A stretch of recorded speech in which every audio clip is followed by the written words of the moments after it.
মুসলমানদের বাসা বাড়িতে আজকাল কোরআন তেলাওয়াত হয় না। আপনার বাসা বাড়িতে কোরআন তেলাওয়াত চালু করেন, আওয়াজ দিয়ে উচ্চস্বরে, মনে মনে না, আওয়াজ দিয়ে কোরআন তেলাওয়াত চালু করেন, কোরআন পড়েন এবং অডিও চালায় রাখেন। ব্ল্যাক ম্যাজিক, দুষ্টজনের উপদ্রব থেকে বাঁচার জন্য এটা মহা ঔষধ। বিশেষ করে একটা সূরা, সূরা বাকারা জোরে জোরে নিজেরা তেলাওয়াত করেন। তেলাওয়াত করতে পারেন না তো অডিও চালায় রাখেন। সূরা বাকারার তেলাওয়াত যত বেশি ভাষায় চালু করে রাখবেন, নবী সাল্লাল্লাহু আলাইহি ওয়াসাল্লাম হাদিসে বলা আছে দুষ্টজিন এবং শয়তান ভাষায় প্রভাব ফেলতে পারবে না। এক। দ্বিতীয় আমল, তাহলে কোরআন বেশি বেশি পড়বেন, বিশেষ করে সূরা বাকারা। দ্বিতীয় আমল হলো সকাল সন্ধ্যার দোয়া এবং জিকির, এগুলা নিয়মিত পড়বেন, এগুলা রক্ষা কবচের মতো কাজ দেয়।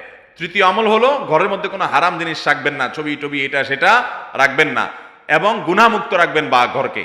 4 নম্বর আমল হলো যতবার বাসায় ঢুকবেন বিসমিল্লাহ পড়ে ঢুকবেন, বের হওয়ার সময় বিসমিল্লাহ পড়ে বের হবেন। টয়লেটের দরজাগুলো বন্ধ রাখবেন, ঢুকতে বিসমিল্লাহ পড়ে বের ঢুকবেন, এই দোয়া পড়ে ঢুকবেন, বের হওয়ার সময় দোয়া পড়ে বের হবেন। খাওয়ার সময় বিসমিল্লাহ পড়ে খাবেন, প্রত্যেকটা কাজে বিসমিল্লাহ করবেন, শয়তান অংশগ্রহণ করতে পারবে না ইনশাআল্লাহ। আর বিশেষভাবে 3 কুল সকাল সন্ধ্যা, কুল হুয়াল্লাহ, কুল আযুল ফালাক, কুল রাব্বিন নাস, 3 বার সকাল সন্ধ্যার আমলের মধ্যে এটা চলে আসছে। আলাদা করে এটা রাতে, সকাল সন্ধ্যায় বিভিন্ন সময় পড়বেন ইনশাআল্লাহ। বিদিন আল্লাহ তাআলা এই দুষ্টজিন এবং ব্ল্যাক ম্যাজিক থেকে বেঁচে থাকার তৌফিক দান করবেন। কেউ কালো জাদুগ্রস্ত হয়েছে এমন যদি জানতে পারে তাহলে তার করণীয় কি? এ বিষয়ে আমরা বিভিন্ন জায়গায় প্রশ্ন পাই, ভালো করে শুনে রাখেন। বিশেষ করে আপনারা পুরান ঢাকার কাছাকাছি এলাকার মানুষ, পুরান ঢাকায় সবচেয়ে বেশি, চট্টগ্রামে প্রচুর পরিমাণে আছে। আমাদের দেশে এখন ব্ল্যাক ম্যাজিক, কালো জাদু যেটাকে আমরা বলি, এই কালো জাদু টোনা এগুলো এই পরিমাণ বাড়ছে। আমি সারা দেশে ঘুরে বেড়াই, শত শত হাজার হাজার মানুষের প্রশ্ন আমার কাছে আসে। প্রতি সপ্তাহে এভারেজ আমার কাছে অন্তত 25 থেকে 30 হাজার প্রশ্ন মানুষের আমার কাছে আসে। আলহামদুলিল্লাহ, শুধুমাত্র শুক্রবারের লাইভে আমাদের 15 থেকে 20 হাজার 1 ঘন্টার মধ্যে প্রশ্ন আসে। এই হাজার হাজার প্রশ্ন নিয়ে আমরা কাজ করি। মানুষের অবস্থা আমি জানি এই প্রশ্নগুলোর মাধ্যমে। এই দেশে প্রতিটা ঘরে ঘরে ব্ল্যাক ম্যাজিকের রোগী আছে। আল্লাহ যাকে বাঁচাইছে তারা ভিন্ন, কিন্তু আমি দায়িত্ব নিয়ে বলতে পারি ম্যাক্সিমাম ফ্যামিলিতে ব্ল্যাক ম্যাজিকের রোগী ভরা, আমরা টেরও পাচ্ছি না। ছোট পোলাপান অস্বাভাবিক চিল্লাচিল্লি, অস্বাভাবিক দুষ্টামি, ওই দুষ্টজনের উপদ্রব অথবা ব্ল্যাক ম্যাজিক। অসুস্থ, কোনোভাবে ভালো হচ্ছেন না, বহু ট্রিটমেন্ট করছেন, চেক আপ করেছেন, ডায়াগনোসিস হচ্ছে না। সবসময় নিশ্চিত না, কিন্তু অনেক ক্ষেত্রেই এগুলা ব্ল্যাক ম্যাজিকের রোগী হওয়ার সম্ভাবনা। আপনারা দেখবেন ফেসবুকে ইদানিং এই উৎপাত বেশি বাড়ছে। বিভিন্ন পোস্টের কমেন্টে দেখবেন পোস্টার দিয়া প্রচার করে তান্ত্রিক অমুক কামরূপ কামাখ্যা থেকে প্রশিক্ষণ প্রাপ্ত। দেখছেন নি? এগুলো হলো শয়তানের খালাতো ভাই, সাক্ষাৎ খালাতো ভাই। এবং আপনার বিভিন্ন ঢাকা শহরের পিলারে পিলারে দেখবেন এই তান্ত্রিক অমুক, ভাগ্য বদলায় দেয়, এটা করে সেটা করে, এসব শয়তানি অ্যাডভার্টাইজ দেখছেন না? দেখেন নাই?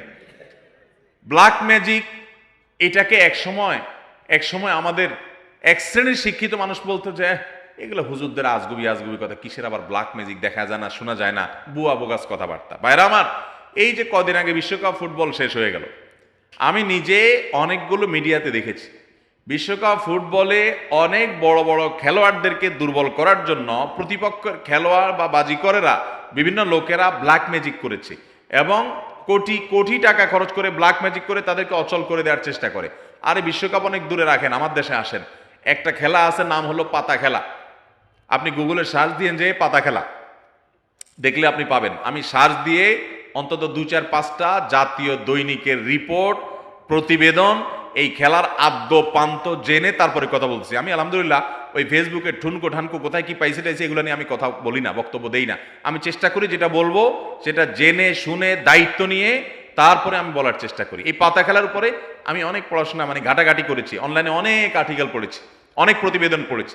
আমাদের দেশে হয়, আপনার উত্তরবঙ্গের দিকে বিশেষ করে হয়, অনেক জেলাতে।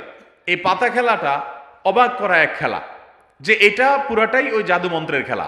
এবং এটা আমাদের দেশে অনেক আগে থেকে একসময় হিন্দুদের মধ্যে প্রচলন ছিল। এখন মুসলমানরা এটাই কোনো দোষী কিছু মনে করে না, পড়তেছে। রীতিমতো কুফুরি এবং ঈমান চলে যাওয়ার মতো বিষয়। এখানে কুফুরি কিছু মন্ত্র আছে, শয়তানি কিছু মন্ত্র আছে। শয়তান আমরা যাকে দেখি না, এটা আরেক আলোচনা, ঘন্টায় ঘন্টা আলোচনা করতে হবে, শয়তান নিয়ে আজকে আলোচনা করব না। এই শয়তানের মন্ত্র, কুফুরি মন্ত্র, এই মন্ত্র পাঠ করার মাধ্যমে এই অলৌকিকত্ব দেখা যায়। কি হয়েছে, একটা লোকের নাম দেয় পাতা, আসলে ওইরকম আদতে কোনো পাতা না, একটা ব্যক্তি। তো ওই ব্যক্তিকে দূর থেকে একজন জাদুকর সে মাটিতে এরকম মন্ত্র পড়ে, ওই যে যারে নাম দিছে পাতা, তার সে নিজেও জাদুকর, তার কাজ হলো সে মন্ত্র পড়ে পড়ে নিজেকে এক জায়গায় ধরে রাখবে, আর এর কাজ হলো ওরে মন্ত্র পড়ে পড়ে একটা দাগ দেওয়া আছে, দাগ পর্যন্ত নিয়ে আসবে, টেনে নিয়ে আসবে মন্ত্রের কারণে। অবাক করা বিষয় না? এবং সত্যি আনতে পারে, এই মন্ত্র দিয়ে আনে, তো আনলে এই জাদুকর জিতে যায়, আর যদি টিকে যায় তাহলে সে জিতে যায়। এই পাতা খেলা বাংলাদেশে অনেক এলাকাতে বেশ বহুল প্রচলিত, হাজার হাজার মানুষ উপভোগ করে। এই যে কুফুরি কালাম পড়ে অনেক অলৌকিক কাজ করা যায়। একটা আস্ত সুস্থ মানুষ অসুস্থ হয়ে একদম কবর পর্যন্ত চলে যাবে, টেরও পাবেন না, ভয়াবহ রোগ হবে এই ব্ল্যাক ম্যাজিকের কারণে। কালো জাদু, এটা যে বললাম খেলোয়াড়দেরকে পর্যন্ত করা হয়। এটা আমাদের দেশে ঘরে ঘরে। আপনি বাঁচতে চান, নাম্বার 1, আপনার ঘরকে কোরআন দিয়ে আলোকিত করতে হবে। ভাইরা আমার, আমি বিভিন্ন সময় বলার চেষ্টা করি, আপনি ইমানদার হিসেবে, মুসলমান হিসেবে আপনার মধ্যে শয়তান মাঝে মধ্যে সন্দেহ ঢুকায় যে ইসলাম আসলে সত্য কিনা না, হুজুররা এসব বকওয়াস কথা বলে টলে। আপনার ইমানের মধ্যে যদি কোনো প্রকার সংশয় শয়তান সৃষ্টি করতে চায়, আমি আপনাকে দায়িত্ব নিয়ে আল্লাহর শপথ করে বলতে পারি, এই কোরআন হলো এমন এক জীবন্ত মিরাকল, জীবন্ত মুজিজা। এই কোরআনের অলৌকিকত্ব দেখার পর আপনি ইমান আনতে বাধ্য হবেন। পৃথিবীতে যত বেঈমান মুসলমান হয়, যত কাফেররা ইমান আনে, তাদের বেশিরভাগ দেখবেন এই কোরআন যখন নির্মোহভাবে আগাগোড়া পড়ে ফেলে, সে এর কাছে মাথা নত করা ছাড়া কোনো উপায় থাকে না। ওমর রাদিয়াল্লাহু তাআলা আনহুর মতো জাদ্রেল মানুষ যাচ্ছিলেন নবী করিম সাল্লাল্লাহু আলাইহি সাল্লামকে হত্যা করার জন্য, বোনের বাসায় যায় দেখে বোন তেলাওয়াত করতেছে, আওয়াজ শুধু শুনছে, তেলাওয়াত শুনেই পাগল হয়ে গেছে। হ্যাঁ, এ তো সাধারণ কোনো কথা না।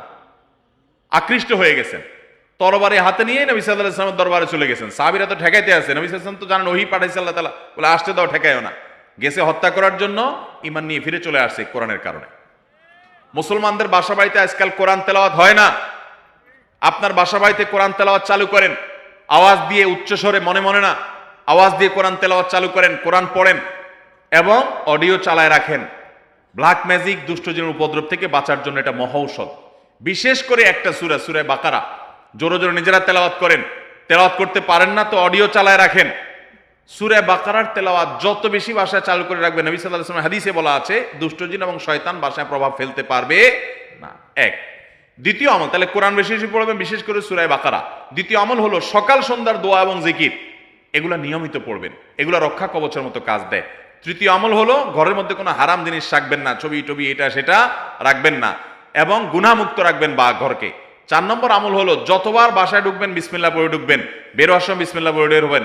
টয়লেটের দরজাগুলো বন্ধ রাখবেন, ঢুকতে বিসমিল্লাহ পড়ে ঢুকবেন, এই দোয়া পড়ে ঢুকবেন, বের হওয়ার সময় দোয়া পড়ে বের হবেন। খাওয়ার সময় বিসমিল্লাহ পড়ে খাবেন, প্রত্যেকটা কাজে বিসমিল্লাহ করবেন, শয়তান অংশগ্রহণ করতে পারবে না ইনশাআল্লাহ। আর বিশেষভাবে 3 কুল সকাল সন্ধ্যায়, কুল হুয়াল্লাহ, কুল আযুল ফালাক, কুল রাব্বিন নাস, 3 বার সকাল সন্ধ্যার আমলের মধ্যে এটা চলে আসছে।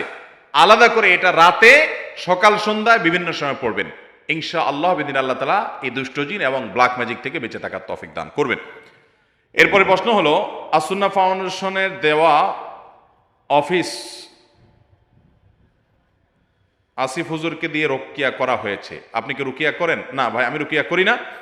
তবে আমরা অনেক রাকিকে চিনি ব্যক্তিগতভাবে, কেউ চাইলে বলি ভাই অমুকের কাছে যান, বিভিন্ন রাকিরা আছে, আপনারা অনলাইনে খুঁজতে পারেন। বিভিন্ন এলাকায় অসুখ বিসুখ যাতে কম হয়, বার্ষিক সিন্নি, খোদাই সিন্নি, মহরমের সিন্নি নামে বিভিন্ন সিন্নি করা হয়, এগুলো করা কতটুকু বৈধ? অসুখ বিসুখ হলে আল্লাহর কাছে তওবা ইস্তেগফার করবেন, দোয়া পড়বেন এবং ডাক্তারের কাছে যাবেন। অসুখ বিসুখের জন্য দান সাদাকা করবেন।